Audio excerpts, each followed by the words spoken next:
మీ అందరికీ praise lord.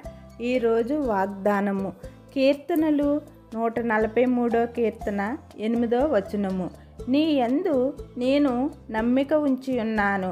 ఉదయమున నీ కృపావార్తను నాకు వినిపింపుము. నీ వైపు నా మనసు నేనెత్తుకునుచున్నాను. నేను నడవవలసిన మార్గము నాకు తెలియజేయము.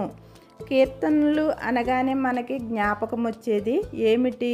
దావీదు దేవునికి హృదయానుసారమైన మనుషుడు. దావీదు గొప్ప ప్రార్థనాపరుడు.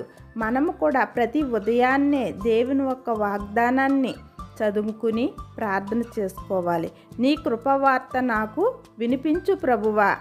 ఎందుకంటే నా విశ్వాసాన్ని బలపరిచే మాటలు నాకు వినిపించు.